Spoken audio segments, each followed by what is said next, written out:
Bom dia, meus irmãos. Capítulo 7 sobre a aliança de Deus. Nós vamos trabalhar um tema que ele não é muito debatido nas igrejas. Às vezes a gente ouviu falar de relance sobre pacto, Deus é um Deus, ou às vezes a gente vê de relance, meio sem contexto, né? Falando que Deus é um Deus de aliança, um Deus, a gente ouve falar da teologia pactual, mas às vezes a gente não sabe de fato o que é isso e como Deus tem trabalhado com os homens e com a humanidade por meio de pactos e alianças, tá bom? Nós vamos estudar, portanto, hoje sobre a aliança de Deus, né? Na perspectiva aqui na Confissão Batista, e essa aliança, essa teologia pactual, ela é uma teologia pactual batista, ela definidamente, porque há algumas diferenças também entre essas teologias pactuais, aliancistas, né? Então, a nossa perspectiva é uma perspectiva batista, tá? E aí, especialmente para a nossa aula de hoje, eu quero recomendar para os irmãos alguns livros que são extremamente importantes para nós descobrirmos a teologia pactual batista, que no Brasil ela foi esquecida de fato, varrida, e às vezes a gente não sabe. É um tema muito amplo, a gente vai aqui, tem 3 artigos só aqui na confissão, ele é bem resumido, mas ele é um tema muito amplo. Então, vou recomendar alguns livros para os irmãos que estão sendo publicados, editoras estão trazendo esse conhecimento para a nossa edificação na atualidade. Então, o primeiro é esse aqui do Fernando Angelim, Teologia Bíblica Batista Reformada. Então, ela vai tratar também dessa teologia pactual batista. O pastor Fernando Angelim já esteve na nossa igreja 2 vezes, né? Então, o livro muito bom, tive a oportunidade de ler, é um material bem pesquisado, uma linguagem bem acessível. Ele tem na editora Estandarte de Cristo. Eu acho que a gente tinha na igreja alguns volumes, acredito que não tem mais, mas nós vamos adquirir também para os irmãos terem acesso na igreja. Esse aqui é de Pascal Denot, um canadense, os distintivos da teologia batista, da teologia pactual batista. Isso aqui é uma organização, uma adaptação da dissertação de mestrado dele.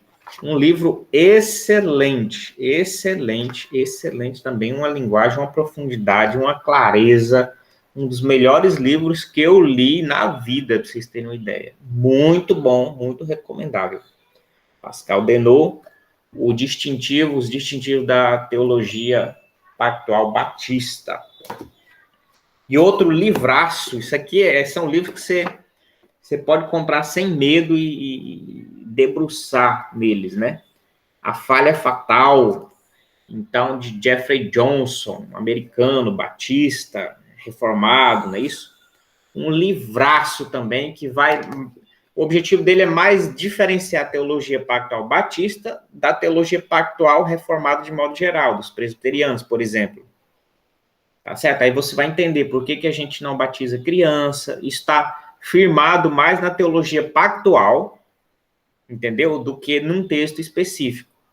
O porquê que a gente batiza, por exemplo, cristãos e por que algumas correntes reformadas batizam crianças. O fundamento disso está na teologia pactual, não é nem em alguns textos específicos, está no entendimento mais amplo de como se deu esses pactos, essas alianças e essas divisões do relacionamento de Deus com a humanidade, tá certo? Então, recomendadíssimo, tá? Recomendadíssimo essa leitura. Você pode pôr aí, depois na sua agenda, você vai, quando for possível, eu recomendo a leitura, se for do seu interesse, essa parte teológica um pouquinho mais, né, para ficar um pouquinho mais clara, tá certo? E aqui na confissão, a gente tem um resumo em 3 artigozinhos, 3 parágrafos, a gente vai ler o primeiro. Então, o que diz aqui a confissão? Primeiro, a distância entre Deus e a criatura é tão grande que, embora as criaturas racionais lhe devam obediência como seu criador, nunca poderiam ter alcançado a recompensa da vida senão por alguma condescendência voluntária da parte de Deus, que ele se agrada em expressar por meio de aliança. Ok, primeiro parágrafo aí, então, lido. Agora vamos por partes. Vou pegar meu cubinho para explicar aqui. Então, imagine, Deus criou todas as coisas e está aqui perfeito, não é isso? Tudo bonitinho, o homem, a criatura, etc. Mas mesmo tendo criado perfeita as coisas, e mesmo o homem devendo obediência a Deus, e mesmo que esse homem consiga obedecer, a ideia é o seguinte: nada disso ainda obriga a Deus a ter um relacionamento e proximidade com o homem, se Deus não quisesse. Vamos dizer assim, se não é da parte de Deus.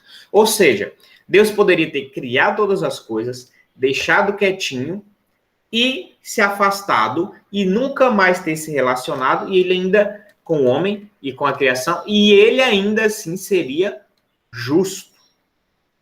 Porque nada disso aqui tem mérito para atrair a presença, a bênção de Deus, o favor de Deus. Estão entendendo?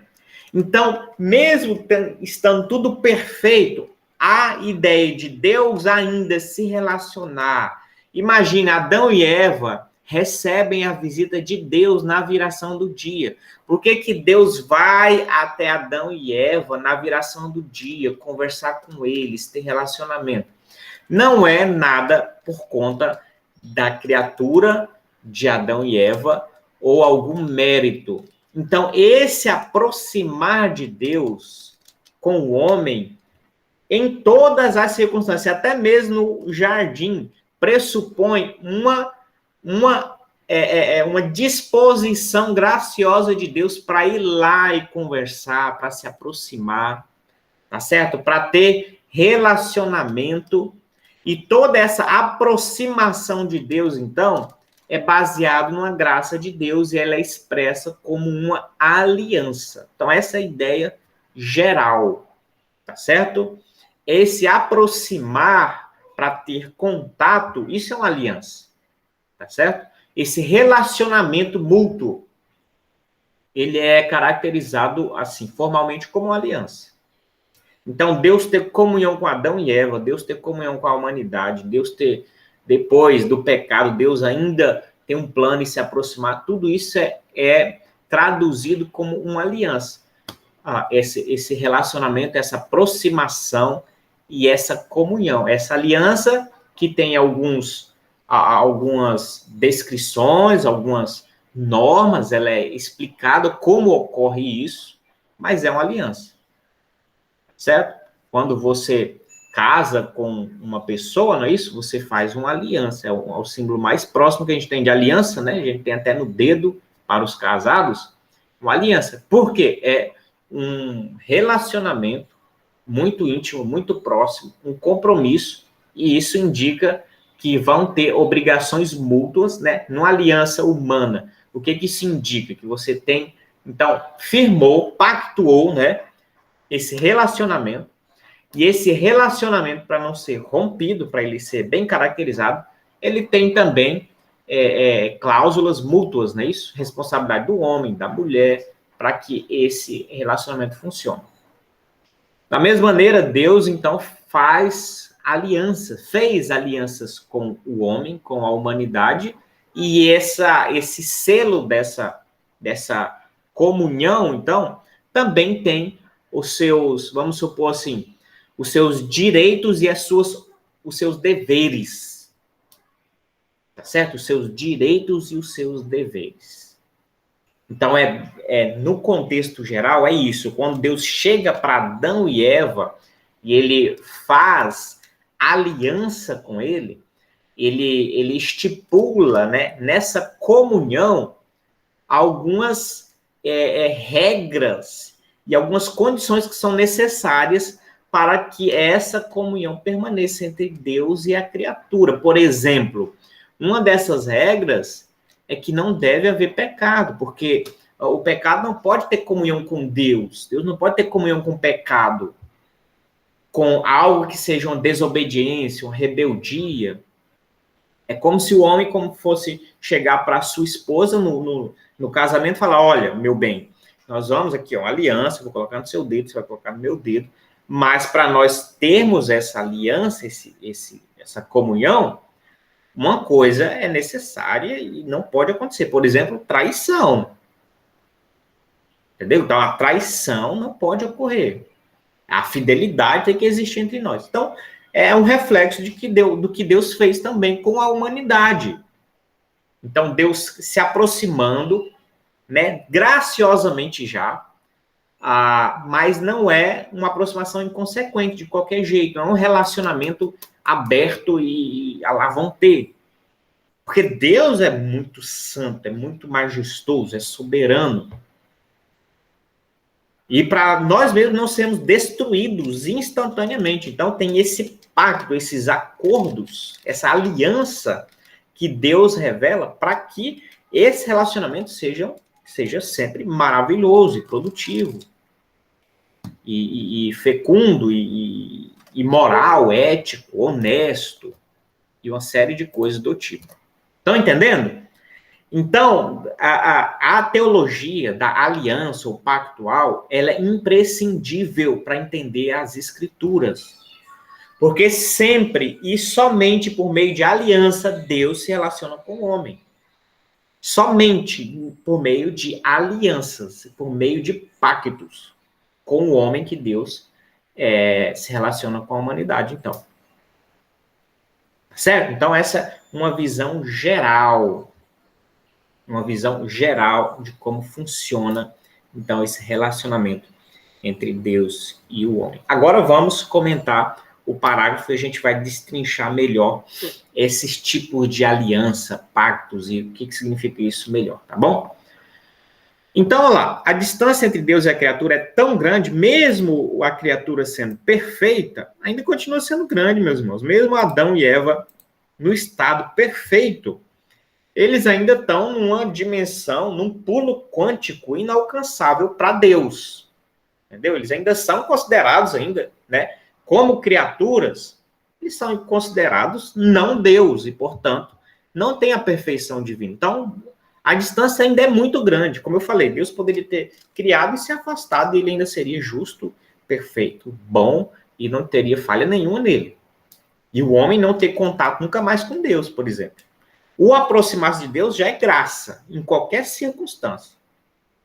Tá certo? E embora as criaturas racionais lhe devam obediência, então a obediência não é um favor. Então, por isso que às vezes a pessoa exige um mérito da obediência. Mas a obediência não é um favor, é uma condição natural da criatura. Tá certo? Um reflexo disso é o que Jesus fala numa parábola lá em Lucas 17, 10. Eu vou ler rapidamente aqui. Lucas 17, 10. Jesus dá uma noção do que é isso. Tá certo? Então ele fala o seguinte, Lucas 17, 10. Assim também vocês, depois de terem feito tudo que lhes foi ordenado, digam, somos servos inúteis, porque fizemos apenas o que deveríamos fazer. Então, obedecer e ser perfeitamente obediente não nos faz melhor para exigir a presença e a dádiva de Deus. Porque é uma condição natural, mínima, é você obedecer ao Criador. Então, isso não traz mérito nenhum. Depois de obedecermos e termos feito tudo, nós ainda somos meros, né? Como diz o texto aqui, nós ainda somos servos inúteis. Certo? Somos servos inúteis. A comparação é naquele período que o servo era um escravo. Então, o escravo devia ao seu senhor obediência e serviço.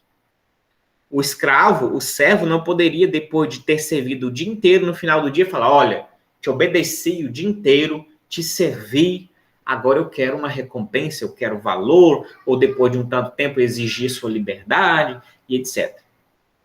Não que a Bíblia esteja falando e advogando nada sobre a escravidão, o texto aqui é só pegar um exemplo e mostrar que, numa condição de servidão, em que você deve obediência em algum sentido, a sua obediência não é mérito. Então, você não pode exigir de Deus nada, mesmo sendo perfeito. Estão entendendo? Então, mesmo Adão e Eva sendo perfeitos, eles ainda precisavam da graça de Deus para ter o relacionamento com Deus. Porque às vezes a gente acha que a gente só precisa da graça por causa do pecado, depois do pecado. Mas a situação é tão ampla e tão complexa nesses termos, que mesmo antes do pecado, o homem já necessitava da graça, da aproximação de Deus para o relacionamento e a manutenção dessa vida. Tá certo? O homem teve uma vida ali, mas não teve essa vida, essa garantia dessa vida, desse relacionamento e dessa perfeição, né, até dessa justiça pessoal garantida pro resto da vida, né? Tanto é que ele se corrompeu. Então, a manutenção, a vida eterna de fato, que Jesus fala, né? A vida eterna, porque vida não é só você respirar aqui e ter uma existência. Adão e Eva tinham essa vida, mas não tinha vida eterna garantida. Não é isso? A árvore da vida lhes foram negada. A vida eterna não tinha ainda selada, garantida. Então, a perfeição deles não garantiu isso. Eles não puderam, nasceram perfeitos, eles não puderam ir lá e comer da árvore da vida eterna, da árvore da vida já, por causa disso.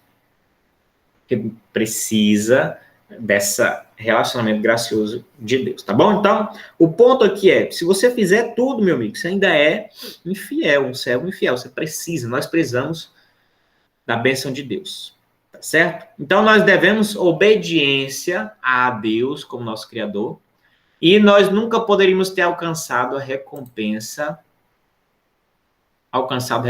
da vida, senão por alguma condescendência voluntária de Deus. Então, essa condescendência, Deus cedendo, Deus se aproximando voluntariamente para, de alguma forma, fazer com que esse homem alcance a vida. Tá certo? E que ele se agrada em expressar por meio da aliança. Então, aí ele vem com essa condescendência voluntária, e aí ele expressa, se agrada, aproximar nessa comunhão, e isso é expresso por meio de uma aliança, então, como eu disse, por meio de uma aliança, tá certo? Por meio, então ele vem e se aproxima. Chegou a Adão e Eva, não é isso? Conversava com ele na viração do dia, etc. Mas, para formalizar, para ser possível esse relacionamento, é preciso uma aliança. E aí é o momento em que Deus fala para Adão, eu preciso que você me obedeça. Assim como o marido, de repente, está subentendido no casamento e na aliança do casamento, você deve ser fiel a mim. Na saúde, na doença, na pobreza, na riqueza, não sei o quê, até que a morte nos separe. Deus também faz uma coisa parecida. Certo? Em outros termos, ele fala assim, eu preciso, é imprescindível que para existir essa aliança, eu preciso que você seja fiel a mim, é o mínimo. Então, como é que eu vou saber que você é fiel a mim? Não coma daquela árvore ali. E vamos ver o que vai acontecer. Se você for fiel, a minha aliança está aqui, continua, nós vamos viver felizes para sempre. Se você quebrar, fica complicado, porque eu não posso compactuar com o mal. Se você quebrar, você vai morrer.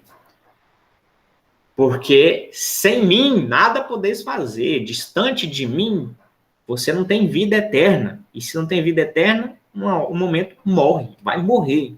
Estão entendendo Gênesis agora? Aquela conversa de Deus com Adão e Eva? O contexto não era só Deus.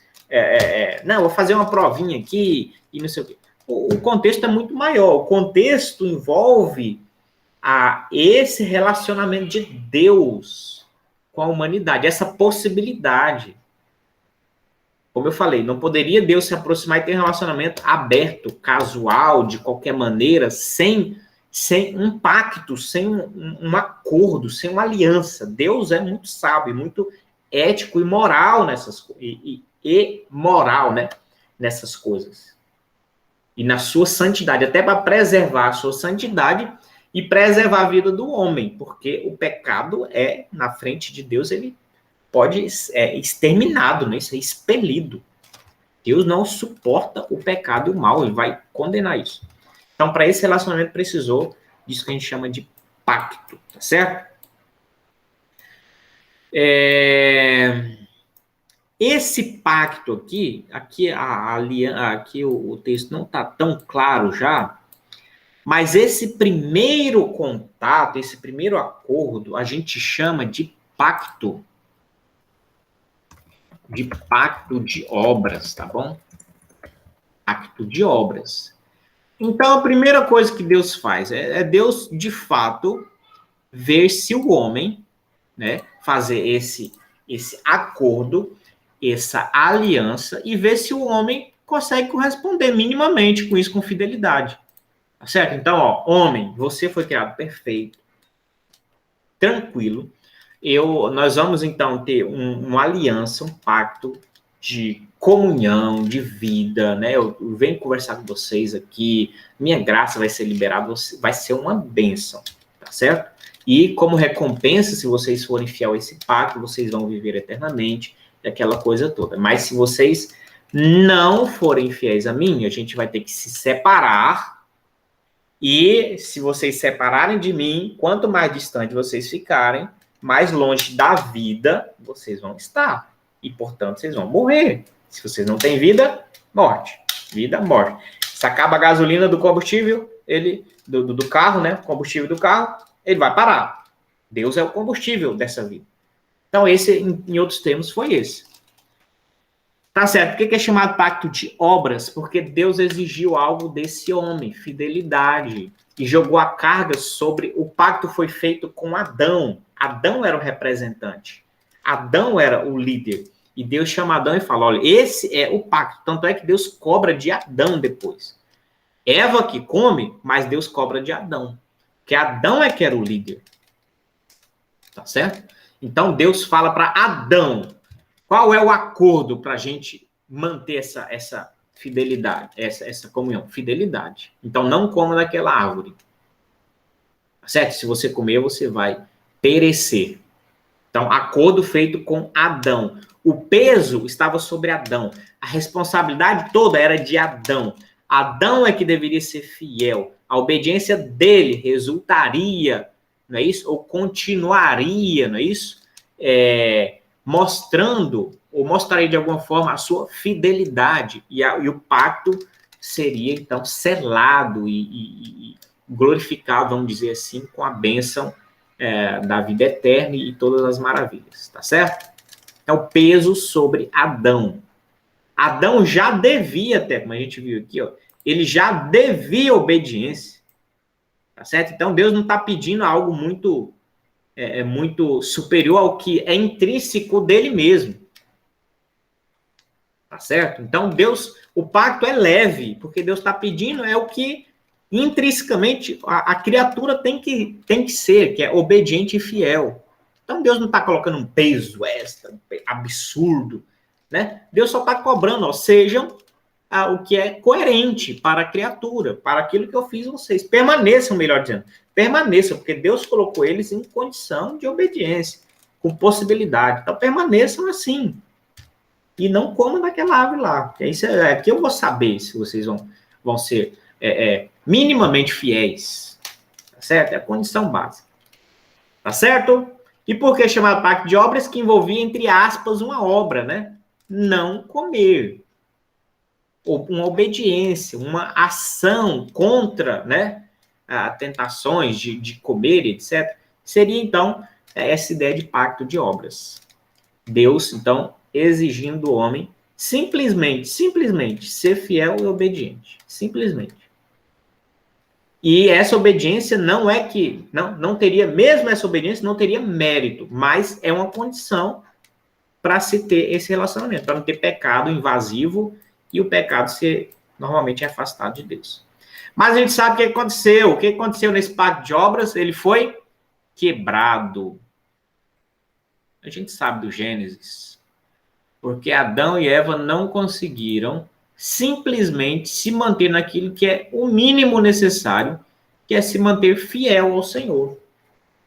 É como se o marido e mulher casassem e o homem ou a mulher não conseguisse o mínimo que seria uma fidelidade conjugal. O mínimo, né? Ser fiel um ao outro. Então, esse pacto foi quebrado. Primeiro pacto de Deus com os homens, a gente sabe, foi quebrado. Por quê? Por incompetência do homem. Ok? Vamos avançar aqui. Ademais, tendo o homem trazido sobre si mesmo a maldição da lei, por sua queda, aprove ao Senhor fazer um pacto de graça. Aqui agora tem outro. Eu vou ler tudo, depois a gente comenta, tá? Como a gente tem feito. Um pacto de graça, no qual ele oferece livremente aos pecadores a vida e a salvação por meio de Jesus Cristo, exigindo deles a fé nele, para que eles sejam salvos, e prometendo dar a todos os que são ordenados para a vida eterna o seu Espírito Santo, para torná-los dispostos e capazes de crer. Ok, então aqui o pacto foi quebrado. Então, pacto quebrado, maldição para esse homem. A gente vê maldição sendo impetrada por Deus a esse homem, lá em Gênesis 3. Maldito é a terra, maldito é, né, enfim, tem uma série de maldições lá. Por que você fez isso? A mulher em dores dará à luz. Você sofrerá muito né, do sol do teu rosto comerás o teu pão. Esse suor, essa aflição do trabalho veio por causa da queda. O trabalho não era para ser aflitivo. O trabalho é uma bênção de Deus. Mas por causa do pecado, muito suor para você comer o teu pão. Aí vem inflação, e vem não sei o quê, e vem corrupção, vem... Aí é uma batalha nesse mundo, entendeu? Você planta, não colhe, você planta e dá ervas daninhas, e vem peste, vem não sei o quê. É uma luta para você arrancar o seu sustento agora. Tá certo? Veio a morte, você é pó e ao pó você vai tornar. A morte passa a todos os homens. O distanciamento de Deus, condenação, juízo. O universo foi abalado, a natureza toda foi abalada. Estão entendendo? Então, catástrofe, meus irmãos. Catástrofe. Né? Esse homem não conseguiu o mínimo. Então, esse homem se afastou. Caiu, né? Linguajar é queda. Pum, caiu lá embaixo mesmo. Caiu. Estado deplorável. E se Deus simplesmente deixasse assim, ele continuaria sendo justo. Tá certo? Por quê? Porque foi o homem que quebrou esse casamento aqui, meus irmãos. Às vezes a gente sempre tem uma visão de tadinho do homem, Deus é injusto, é muito pesado, é muito cruel. Mas foi o homem que rompeu, esse homem foi um traidor, esse homem pegou outra mulher e foi infiel no seu casamento com o Deus verdadeiro. Esse homem traiu, esse homem é pecador, esse homem é merecedor do inferno, esse homem poderia ter sido incinerado imediatamente, porque ele corrompeu esse acordo, esse pacto, ele foi infiel, ele cuspiu na cara do Criador, do Senhor, do Soberano.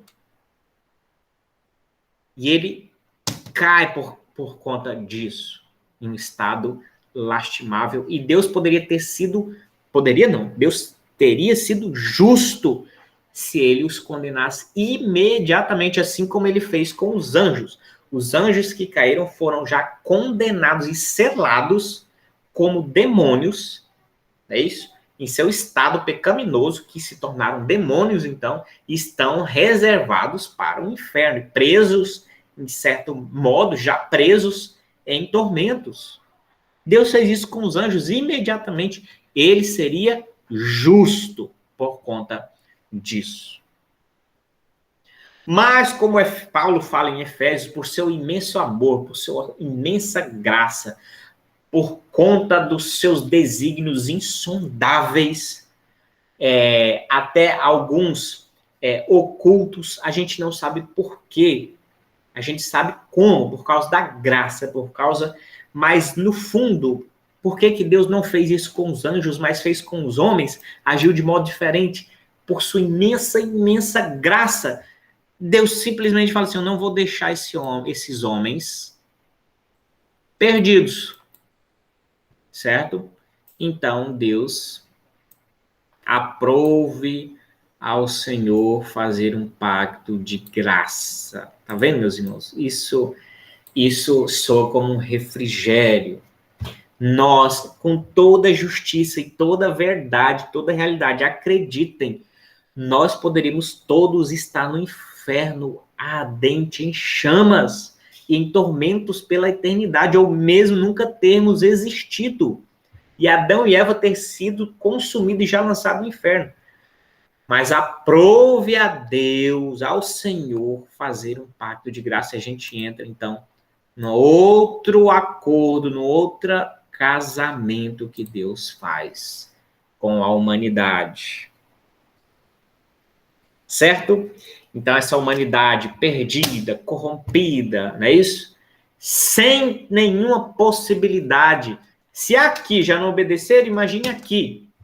Como é que faz? Como é que Deus faz esse... Olha só que interessante. Aqui Deus se aproxima e faz o pacto, não é isso? E as condições perfeitas, etc. Esse homem cai, desmorona lá embaixo. Agora Deus tem que ir lá embaixo, lá embaixo. Por isso que é o chamado pacto da graça agora. Lá embaixo, não é isso? Deus tem que descer, quase que numa linguajar assim, quase que descer para o inferno para chegar perto desse homem e para agora tentar ter um relacionamento ainda com esse homem. Certo? Deus está aqui, Deus quer se relacionar com esse homem. Mas agora, como é que Deus se relaciona com o homem? Tem que ter um pacto, tem que ter uma aliança. E esse homem agora está perdido e condenado lá embaixo, caído nos seus pecados. Então, qual é a possibilidade? Como é a possibilidade de Deus se relacionar com esse homem?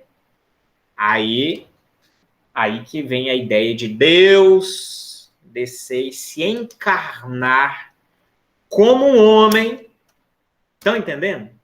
Se encarnar, assumir a forma de homem, de servo, para, como servo, fazer agora o que Deus deseja, obedecer à vontade de Deus e obedecer aquele primeiro pacto que foi quebrado, o pacto de obras que foi quebrado. Esse homem agora vem e obedece. Esse homem é Jesus, é claro, esse mediador é Jesus. Então Jesus vem e cumpre o que Adão não fez. E restabelece. Mas aqui você tem um homem só que fez isso.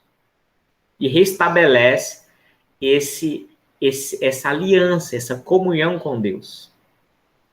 Tá certo? Mas aí por que esse pacto chama de graça? Porque esse homem agora ele tem o mérito de trazer outros por sua obra, por sua mediação, por ele ter sido perfeito, por ele ser Deus, por ele ter um mérito gigantesco também. Agora ele vem, cumpriu e restabeleceu. Então Deus pode se comunicar com essa pessoa, se relacionar com ele. E agora esse relacionamento é perfeito, está selado, não tem mais quebra, possibilidade, porque é Jesus que fez isso e cumpriu. Agora é possível, por meio de Cristo, essas pessoas virem e se relacionarem com Deus. Esse é o chamado pacto da graça. Porque Deus possibilitou isso. Se não tem isso, se não tem a vinda, a encarnação e tal, e Deus arrastando os homens para si mesmo de novo, acabou no pacto das obras e finish. Mas aqui Deus, então, faz um outro pacto. Qual o pacto? Eu vou, não é isso? Eu vou estar entre esses homens e eu vou assumir a sua forma de servo. E eu, como homem, vou pagar o que esse homem, Adão, não fez. E, portanto, depois que eu pagar, eu seria o mediador, em Cristo, é claro, né? Em Cristo.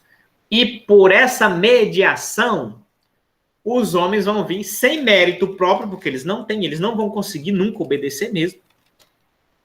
Qualquer pacto que eu fizer, se não for eu mesmo que descer e cumprir, e depois trazer, e por meu mérito trazer as pessoas, nunca esse pacto vai dar certo. Sempre essas pessoas vão quebrar, infinitamente quebrar. Mas Deus, infinitamente bom, sem a gente saber o porquê, mas por causa da sua graça, ele insiste, ele quer um povo para si, ele quer esse povo. Então, ele encarna Jesus Cristo, encarna, é obediente, obedece esse pacto, esse casamento é bem selado, é perfeito. E então, agora o mais interessante possível é que agora ele dispensa, né, ele dá gratuitamente, porque ele tem mérito, ele é um mediador, e aí ele pode puxar pessoas para, como um imã, colar nele por causa do seu mérito, ter esse relacionamento com Deus para sempre viver feliz, para sempre. Está aí ilustrado o que é o pacto da graça. Certo? Então, a vinda de Jesus tem um porquê muito cósmico, muito maior do que a gente só imagina, né, olhando o evento em si. Esse evento, ele tem, então, essa finalidade, nesse contexto dos pactos, ele tem essa finalidade, fazer o que Adão não conseguiu. Estabelecer, ó, isso aqui que foi quebrado lá em Adão, Jesus vem e faz. E aí ele possibilita esse casamento entre a humanidade. Por isso que precisava ser um homem também. Por que precisou da encarnação? Por que Deus simplesmente... Né, tem gente que pergunta assim, por que precisou Jesus morrer, encarnação, essa coisa toda? Por que simplesmente Deus não estala o dedo e perdoa logo quem ele quer? Tá perdoado. Tá, vem aqui para o meu relacionamento. Estala o dedo. Porque, como eu falei, não dá para ter um relacionamento com Deus aleatório, sem nenhuma orientação, sem pacto, sem aliança. Não tem como ter esse relacionamento com Deus. Então, não é Deus estalar o dedo e a pessoa perdoa. Mas e aí? Vai ser perdoada? E aí, esse relacionamento? O que garante que ela não vai ser como Adão de novo e cair de novo? Esse homem. Adão também era perfeito lá. Você estala o dedo, a pessoa está em estado de perfeição como Adão. E o que garante que ela não vai cair de novo como Adão? Entendeu? Então, precisou da vinda e da encarnação, porque agora esse homem não vai ser como Adão. Esse que encarnou, Jesus Cristo, morreu, ressuscitou, ele cumpriu perfeitamente. Ele é como se fosse aquele Adão que não comeu a árvore do conhecimento do bem e do mal e foi galardoado e comeu a árvore da vida eterna e selou o estado. Esse foi perfeito. E aí, por meio dele, a perfeição dele, garante que os outros vão ser perfeitos. Por meio dele. Aí ele garante. Se na primeira pacto de obras, a responsabilidade estava sobre Adão. Lembra que eu falei? Adão, a responsabilidade de Adão, a culpa é de Adão, o cabeça é Adão. Aqui, a responsabilidade desse pacto e desse relacionamento com Deus, a responsabilidade não é do Vladimir, não é sua especificamente. A responsabilidade por esse pacto, por esse relacionamento com Deus dar certo é Jesus. Aí você coloca a responsabilidade da obediência é de Jesus, o mérito é de Jesus. E aí, como Jesus é o responsável, é o cabeça agora, e ele cumpriu tudo perfeitamente, então também nós, pelos méritos de Cristo, também vamos conseguir permanecer nesse pacto. Porque é o cabeça que garante. Certo? O cabeça que garante. Ó, Adão pecou, você foi responsabilizado por causa disso. Porque ele não conseguiu. Se ele tivesse conseguido, a sua posteridade seria santa e perfeita. Ele, Adão, ia garantir isso, o cabeça. Cristo, como cabeça do pacto, conseguiu. Todos em Cristo, por causa do seu mérito, conseguem também. Se Cristo não tivesse conseguido, meus irmãos, todos também não conseguiriam do mesmo jeito. Estão entendendo? O pacto Deus fez com o cabeça federal, cabeça em Adão e cabeça em Cristo. Por isso que a Bíblia chama Jesus de o segundo Adão. Ela traz essa narrativa. E se vocês lembram que a gente leu, acho que na aula passada, Romanos 5:12, está escrito o seguinte. É bem interessante essa ligação entre Jesus e Adão. Só um pouquinho, eu vou ler aqui rapidamente. Romanos 5:12. Portanto, assim como por um só homem entrou o pecado no mundo, e pelo pecado veio a morte, assim também a morte passou a toda a humanidade, porque todos pecaram. Tá certo? Agora o 15, versículo 15.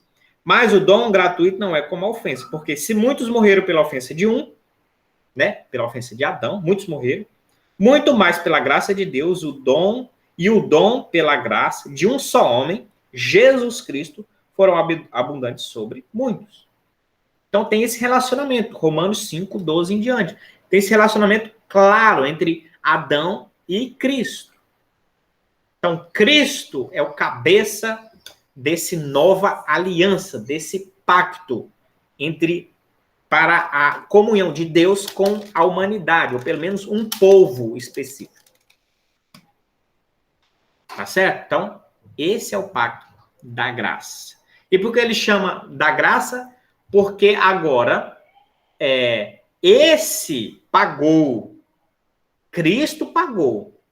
Em certo sentido, a salvação é por obras, mas a obra de Cristo. Cristo pagou. Cristo estava no pacto de obras. Ele pagou a Deus. Mas agora, o estar nessa nova comunhão e estar em Cristo é dádiva. Cristo dá a quem ele quer. Por isso que é graça agora. Nós agora somos atraídos como um imã a Cristo e pelo mérito de Cristo estamos unidos a Deus pela graça, porque o pacto foi pago por ele agora. E não adianta, e não tem outro pacto ainda. De Jesus, Jesus não faz outro pacto. Jesus já é o mediador. E Jesus distribui essa graça, essa possibilidade de colar nele e estar, então, em comunhão com Deus. E esse colar aqui é de graça. Não tem mérito, não tem obediência que dê jeito, porque a obediência já não deu certo, não dá e não dará, porque você não vai ter mérito algum. Não tem nada nisso aqui. De novo, misteriosamente, já que não vale nada, não serve de nada, não tem mérito nenhum, não tem nada. Por que Deus atrai, Jesus atrai e cola nele aqui para ter comunhão com Deus? Critério de Deus, a gente não sabe, porque a gente é pobre, cego, nu, miserável, pecador, sem mérito nenhum, nada, zero. Ele simplesmente atrai aqui, cola a gente e nos comunica com Deus. Certo, irmãos? A gente só tem que agradecer mesmo por esse pago de graça e pela salvação que Deus nos deu. É uma coisa inexplicável, mas Deus, Jesus, por meio de Jesus, aí ele olha, escolhe pecadores e atrai para si mesmo, para viver esse relacionamento com Deus. Relacionamento que só pode ser feito por meio de um pacto e por meio das alianças, tá bom? Então a gente já viu aqui dois pactos, tá? O pacto de obras e o pacto de graça. Esse pacto aqui foi bem sucedido, porque o cabeça é Jesus Cristo. Jesus é quem garantiu, tá bom? Então, aqui, ó, fazer um pacto de graça, no qual ele oferece livremente aos pecadores a vida, ó, livremente aqui, ó. Ele oferece livremente aos pecadores a vida. Tá certo? E a salvação, só que tem que ter um mediador, entendeu? Por isso faz sentido Jesus falar assim: eu sou o caminho, a verdade e a vida. Nenhuma outra religião vai fazer sentido, por quê? No sentido de conseguir ligar o homem a Deus. Por quê? Não tem Jesus, meus irmãos. Não tem o pacto, não tem uma satisfação. E a gente já viu que não dá certo. Por isso que Paulo fala em Gálatas também, pela lei ninguém vai viver. Ou seja, a lei, quando ele fala, é pelo pacto de obras. O pacto de eu fazer alguma coisa e a responsabilidade está na cabeça do homem. E a gente viu que não dá certo, o homem não consegue. Então, pelas obras não tem salvação, pela lei não tem salvação. Outras religiões sem um mediador Cristo não tem salvação. Outras religiões que têm um Cristo genérico não tem salvação.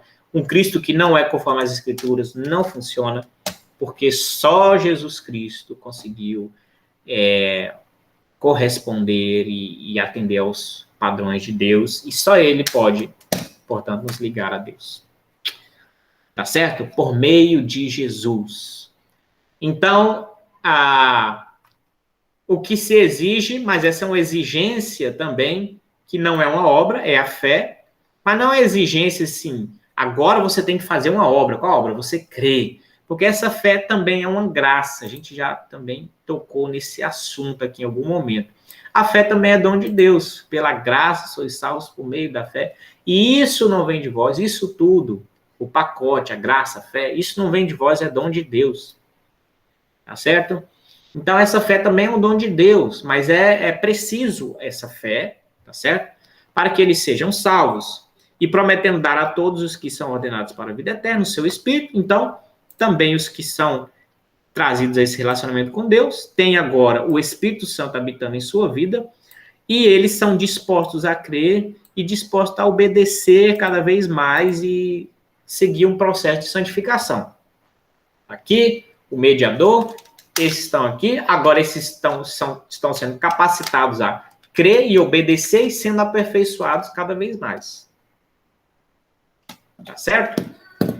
Pois bem, espero que vocês tenham entendido, então, pacto de obras, agora pacto de graça. Só nos relacionamos a Deus debaixo de um desses pactos, certo? A humanidade inteira está debaixo do pacto de obras, porque ela não tem Cristo como mediador. Então, os homens, né, eles estão aqui. Deus está falando assim, para eu me relacionar, para vocês serem salvos, terem a vida eterna, eu preciso do pacto. O meu pacto para com vocês, já que vocês não reconhecem o mediador, é o pacto lá de Adão. E cadê a obra, a obediência, cadê a fidelidade? Vocês não têm. E Deus está aqui e a humanidade está aqui perdida. Se batendo aqui. E não tem esse relacionamento. Não tem. Certo? A humanidade perdida está debaixo do pacto de obras. Porque não reconhece a Cristo. Aqueles que têm a visão aclarada e a revelação do Evangelho conseguem entender Cristo e ver Cristo e o pacto de graça.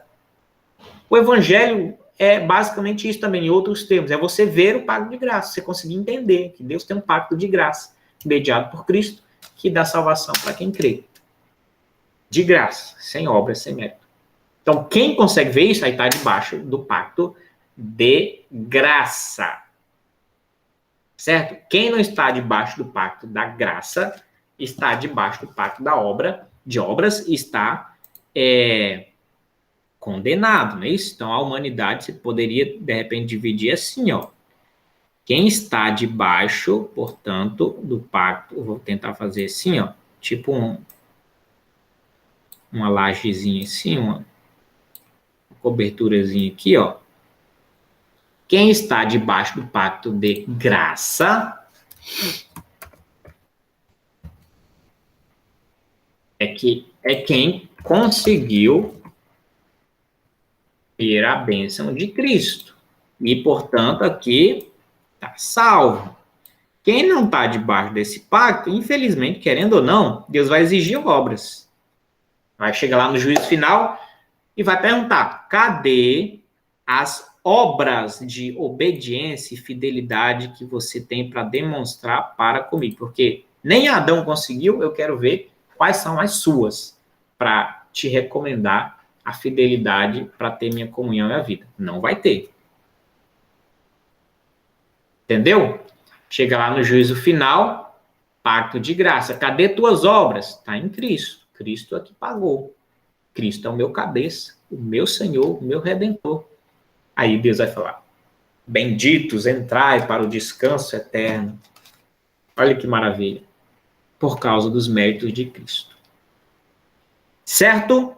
Então, não há como fugir de pactos e aliança com Deus. A nossa vida, a relação Deus com o homem é baseada em pactos. Ou você está aqui, ou você está aqui. Ok? Vamos para o último, tem um outro pacto aqui. Eita, não vai bugar a mente não, tá? Vou ler o item 3 e explicar um outro pacto aqui. Vocês vão entender como é que ele funciona. Essa aliança, está falando do... Essa aliança, esse pacto, não é isso? Da graça, está falando desse último, né? Essa aliança, ou esse pacto, é revelada no Evangelho. Nota aqui que ela é revelada no Evangelho, tá certo? E ela é revelada, ela ainda não é estabelecida, ela é revelada. Depois que Adão falha no seu primeiro pacto, imediatamente Deus já vem mostrando que tem o pacto da graça. Então, ela é revelada primeiramente a Adão na promessa de salvação pela semente da mulher. Então, quando você lê lá Gênesis 3,15, não é isso? O seu descendente, vamos lá ler o texto certinho, não é isso? O descendente da mulher vai esmagar na cabeça a serpente, não é isso?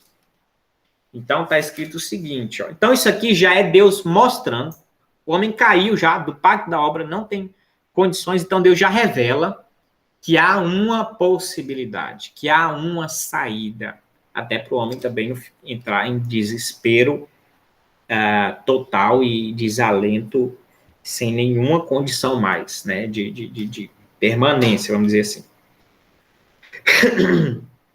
Gênesis 3,15. Porém, inimizade entre você e a mulher, entre a sua descendência e o descendente dela. Este lhe ferirá a cabeça e você lhe ferirá o calcanhar. Vocês sabem que isso aqui é chamado de proto-evangelho, já é uma revelação do evangelho. A descendência da mulher foi Jesus Cristo. Paulo fala isso, o Novo Testamento fala com clareza. Tá certo? Então, o descendente dessa mulher, Jesus Cristo. A serpente, em Apocalipse, diz que a antiga serpente é o diabo, Satanás, que é o tentador. O tentador feriria o calcanhar, uma ferida não mortal. Jesus morre, mas ressuscita. Então, ele não matou. Uma serpente feriu no calcanhar, então uma ferida não mortal. Mas o descendente da mulher vem e esmaga a cabeça da serpente. Aí ele vem com a ferida mortal e vence, esmaga a serpente. Isso já está sendo revelado para Adão e Eva, que caíram em estado deplorável, já está apontando para esse mediador. Nota que agora Deus está falando assim, olha, vai vir o descendente da mulher, vai vir o outro cabeça, ele vai vencer o que vocês não venceram, ele vai vencer porque vocês perderam para a serpente, não é isso? Ele vai lá e vai esmagar a serpente. Vocês perderam no pacto de obras, ele vai lá e vencer no pacto de obras. Então, o que vocês não conseguiram, olha só, Gênesis 3,15, olha o que está subentendido nesse texto, tudo isso já. Mas vai vir aquele que vai vencer, vai conseguir, vai vencer. Tá certo? Então, Deus está começando a revelar. Ainda não está firmada, está revelada essa aliança. Porque ela vai ser firmada, de fato, em Cristo, na morte e ressurreição de Cristo. Aí, a partir daquilo, por isso que a Bíblia nossa é dividida em Antigo Testamento, Novo Testamento. Testamento você pode chamar também de aliança, de pacto. Antigo pacto, novo pacto. Estão entendendo a lógica disso? Não é só porque é um nome bonitinho, né, que dividiu a Bíblia. Aqui, ó, Novo Testamento. Ai, estava certinho na página e eu consegui desmarcar ela. Aqui, ó, Novo Testamento. Toda a Bíblia tem isso. Tem um Antigo Testamento e tem um Novo Testamento. Bem claro para a gente saber o que aconteceu. Né? Cadê aqui? No Antigo não colocaram. Já está subentendido. Mas no Novo Testamento tem. Novo Testamento. Tá certo? Então, em Cristo aí é de fato firmado essa aliança. Na morte e ressurreição de Cristo. No Antigo Testamento é só revelado, é mostrado. E as pessoas são salvas no Antigo Testamento por confiarem agora nessa revelação. Confiarem já futuramente nesse Messias. A salvação no Antigo Testamento não é por mérito, não é por obras.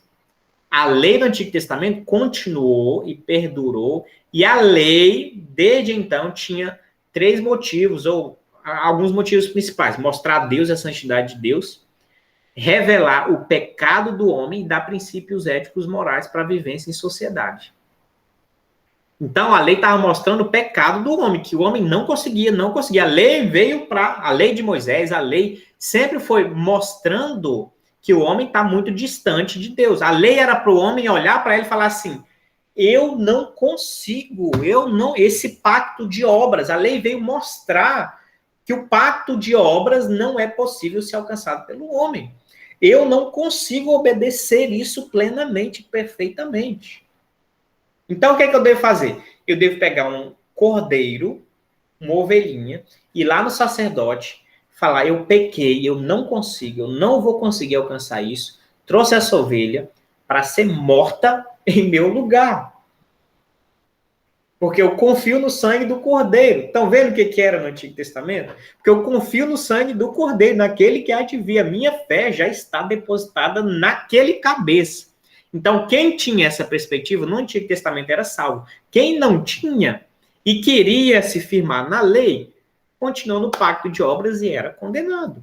Por isso que os fariseus, saduceus, aquela estrutura rígida de obras, não salvava, porque eles estavam firmados no pacto de obras.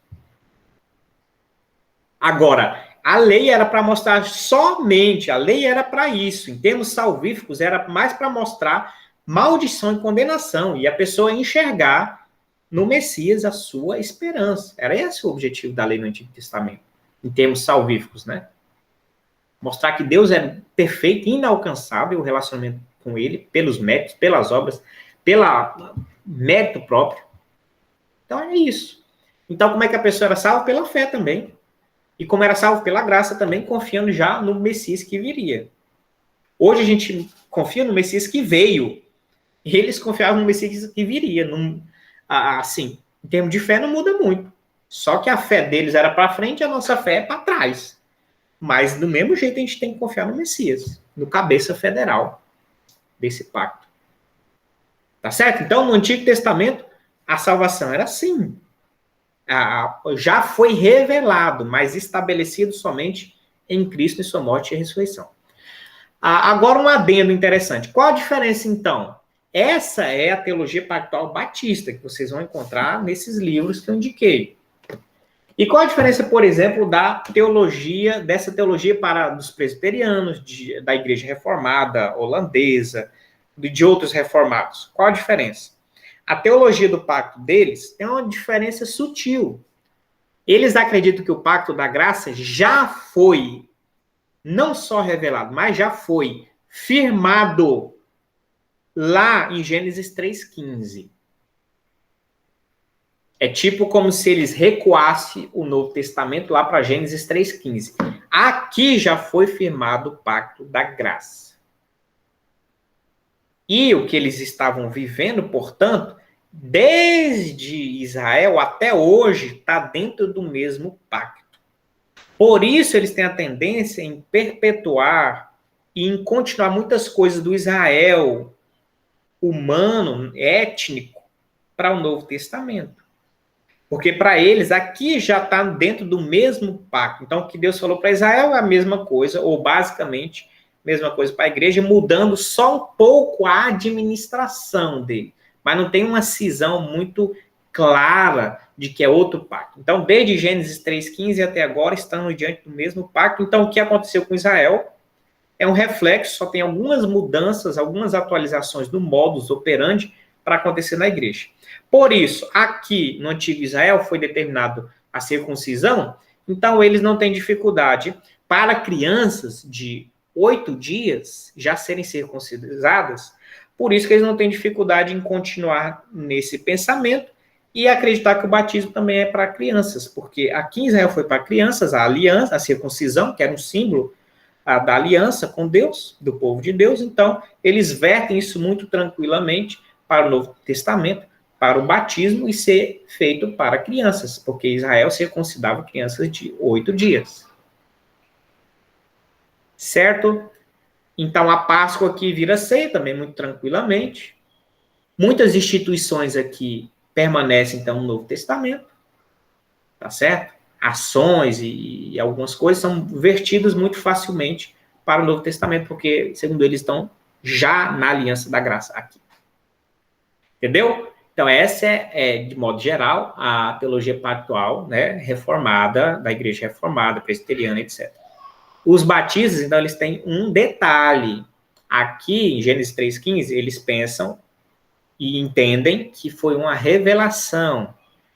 A aliança, o Novo Testamento, de fato, se consolida e é firmado, de fato, na morte e ressurreição de Cristo. E aí, os batistas têm, então, uma mudança significativa. Então, a partir de Cristo, a gente tem uma nova aliança. Então, essa antiga aliança, é claro que algumas coisas até continuam, tem relacionamento, porque Cristo e o Novo Testamento assim ilustram que algumas coisas têm a sua, a sua simetria, mas muitas coisas são muito diferentes. E revelada de um modo novo. E aí, vai embora, meu amigo, tem muito material, muita coisa, muito detalhe, interessantíssimo, importante.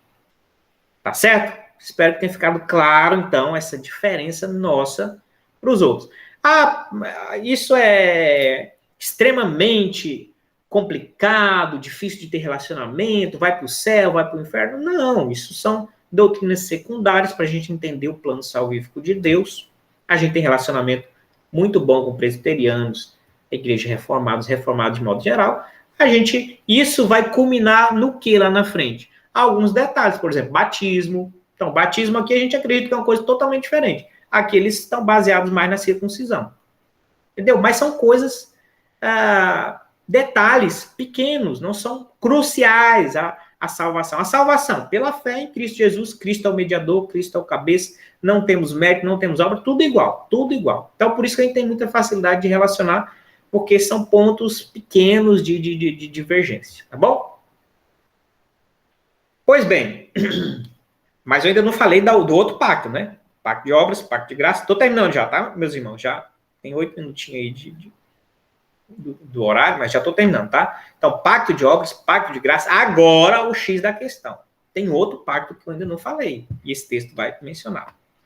Tá certo? Então, essa aliança é revelada pelo Evangelho, primeiro Adão, na promessa de salvação pela semente da mulher, e depois, por etapa sucessiva, até que a plena revelação foi completada no Novo Testamento. E é fundado naquela transição da eterna aliança que houve entre Pai e o Filho para a redenção dos eleitos. E é somente pela graça desta aliança que todos da caída posteridade de Adão, que já foram salvos, obtiveram a vida e a bem-aventurada imortalidade. O homem é agora totalmente incapaz de ser aceito por Deus naqueles termos que Adão permanecia em seu estado de inocência. Tá certo? Tá, o resto vocês já sabem. A novidade aqui é que essa aliança da graça, a base dela tem um outro nome aqui, ó, eterna aliança. Tá certo? Então, esse pacto de graça aqui também não foi assim. Deus criou as coisas, aí fez esse pacto, o homem cai, Deus levou um susto, e agora o que eu vou fazer? O homem não alcançou, o homem desobedeceu, o homem pecou, e agora? Aí Deus pega um plano B, que é o pacto de graça, feito ali a toque de caixa para remendar as coisas, e constrói o pacto de graça. Não. Isso aqui estava tudo no plano eterno de Deus. Tá certo? Então, esse pacto de graça já estava previsto e traçado no que a gente chama, e estabelecido, no que a gente chama de pacto ou eterna aliança, o pacto da redenção.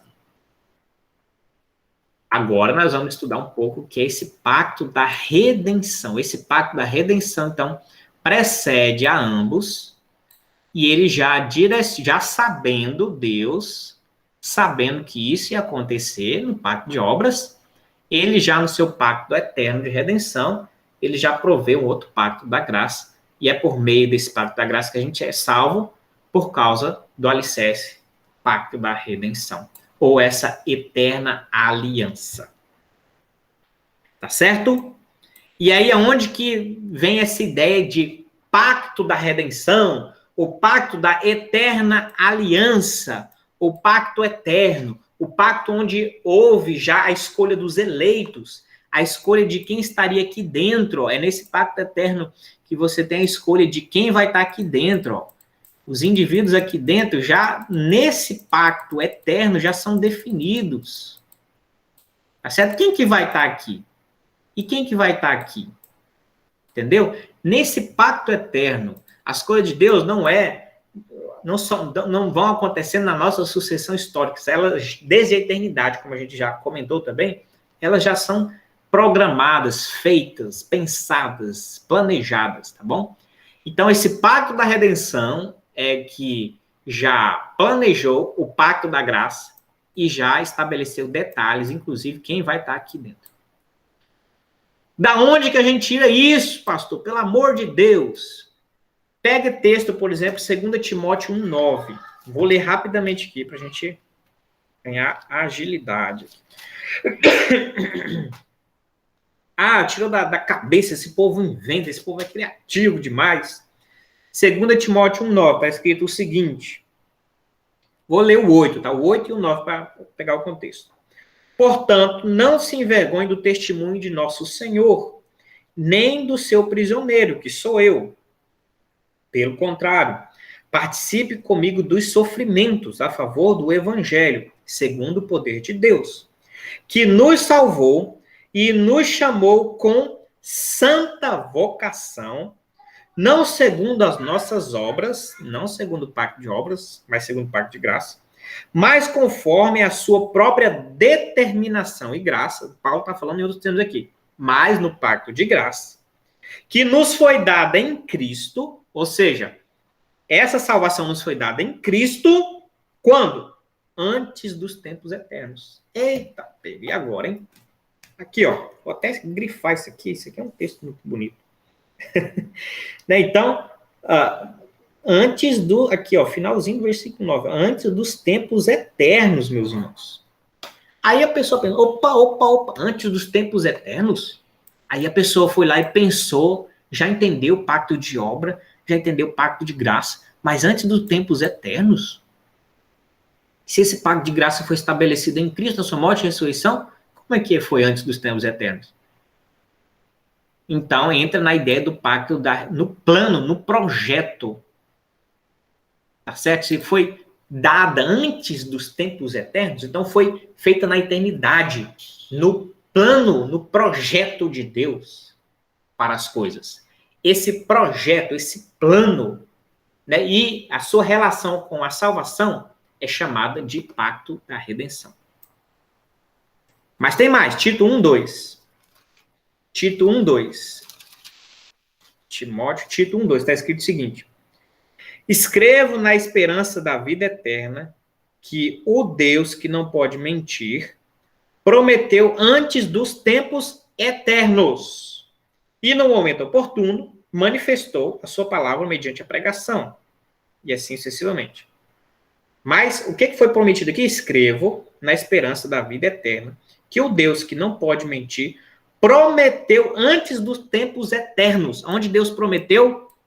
No pacto da redenção. Já tinha um pacto, já tinha um acordo, já tinha uma aliança de comunhão entre Deus e os homens. E Deus promete a vida a esses homens aqui, que ela é realizada por meio do pacto da graça lá em Cristo e na história. Tá certo?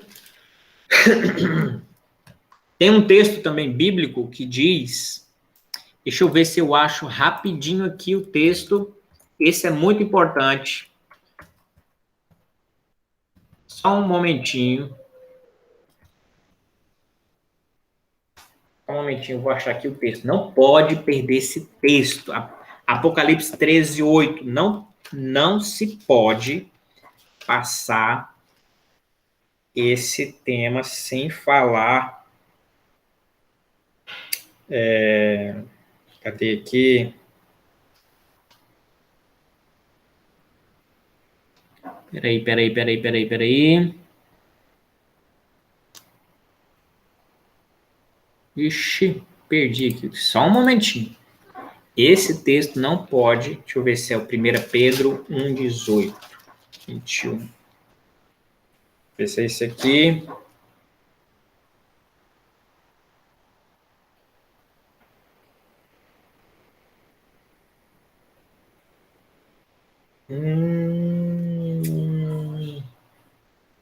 É esse, mas eu quero ainda mesclar com outra coisa aqui. Cadê aqui? Só um momentinho, tá, meus irmãos? Só um momentinho, não posso perder. É aquele texto que diz que... Mas nós vamos montar uma ideia aqui. É um texto que diz que o cordeiro... Apocalipse 13, 8. Apocalipse 13, 8 mesmo. Por que é aqui? Aqui. Tá, vamos montar a ideia então agora. Peguei os textos aqui. Vamos pensar na ideia aqui agora. Presta atenção. Pacto da redenção. Então a gente já viu que sobre a eterna, não é isso? Eterna salvação. Paulo falou isso. Mas olha o que Pedro, saindo de Paulo agora, olha o que Pedro diz. 1 Pedro 1,18. Sabendo que não foi mediante coisas perecíveis como prata ou ouro que vocês foram resgatados da vida inútil que seus pais lhes legaram, mas pelo precioso sangue de Cristo, como de um cordeiro sem defeito e sem mácula. Olha só agora esse versículo. Ele foi conhecido antes da fundação do mundo, mas foi manifestado nesses últimos tempos em favor de vocês. Tá certo? Então, ele tem a ideia de conhecido. Ele foi conhecido antes da... Ele quem? Aqui está falando de Cristo. Aqui, ó. Mas pelo precioso sangue de Cristo. Como de um cordeiro sem defeitos, sem mácula. Que foi conhecido antes da fundação do mundo. A gente remete, então, ao pacto de redenção. A aliança eterna. Porque antes da fundação do mundo, então já tinha um cordeiro, já tinha um sangue. Já foi conhecido, já se sabia. Apocalipse 13, 8. E ela será adorada por todos os que habitam sobre a terra. Aqueles que, desde a fundação do mundo, não, esse desde a fundação do mundo é uma linguagem também para tempos passados, tá bom? Inalcançáveis, tá? Então, desde a fundação do mundo, não tiveram seus nomes escritos no livro da vida do Cordeiro, que foi morto. Essa versão não traz, por isso que ela me confundiu, a minha versão não traz, mas em outras versões vocês vão ver que está escrito assim, que o Cordeiro foi morto antes da fundação do mundo também. Certo? O Cordeiro foi morto antes da fundação do mundo. Ou seja, agora pegando outro apóstolo que é João, que escreve o Apocalipse. Então, tem Pedro, João, Paulo, todos eles com essa mesma ideia de que o Cordeiro foi morto antes da fundação do mundo, foi conhecido o sangue, foi conhecido como. Então, a ideia é que nesse pacto da redenção, agora simplificando, é como se juntasse a Trindade, Deus Pai, Filho e Espírito Santo, e é claro que eles planejam todas as coisas, mas em relação a essa debandada do homem e da salvação, pelo menos de um povo que eu digo é a reunião, né, de todas as tribos, línguas e nações, mas pessoas de todas essas tribos formando um povo de Deus. Então, nesse sentido de salvação, nesse plano eterno, senta Deus Pai, Filho e Espírito Santo e vão conversar e estruturar como vai ser essa redenção, como vai ser esse pacto, como vai ser esse acordo, como vai ser essa aliança. Então, o Pai conversa com o Filho e com o Espírito Santo. O Filho entrega a sua vida para encarnar e morrer. O Pai é um juiz e o Espírito vai atuar como aquele que executa a obra na vida das pessoas. Mas o Filho, voluntariamente, nessa perspectiva, nessa necessidade de ter que encarnar e morrer para esse pacto da graça surgir, o Filho já se põe à disposição. Por isso que o texto bíblico fala, o sangue, o Cordeiro, que foi conhecido desde a fundação do mundo, a salvação que foi prometida antes dos tempos eternos, já foi prometido, já foi pensado, já foi idealizado, o Cordeiro já foi entregue aqui, ó. Esse, então, é chamado, as pessoas só pensaram nisso e para classificar, para identificar, nomear, chamaram isso de pacto da redenção. E olha como é interessante essa ideia de conselho da Trindade na criação do homem, ela é visível Gênesis 1, 26. Olha como é que é o diálogo aqui, ó. E Deus disse, façamos o homem à nossa imagem conforme a nossa semelhança. Olha como Deus, olha como é o diálogo aqui, no plural, façamos o homem. É como se houvesse um conselho aqui da Trindade, Deus Pai, Filho, olhando um para o outro e dizendo, vamos fazer o homem então agora? Então é essa a perspectiva que a gente tem que olhar mesmo. Na eternidade, vamos salvar um povo? Porque vai acontecer isso, aquilo, e tal, para a gente se relacionar, e etc. Vamos salvar um povo? Jesus, eu me voluntario a ser esse mediador.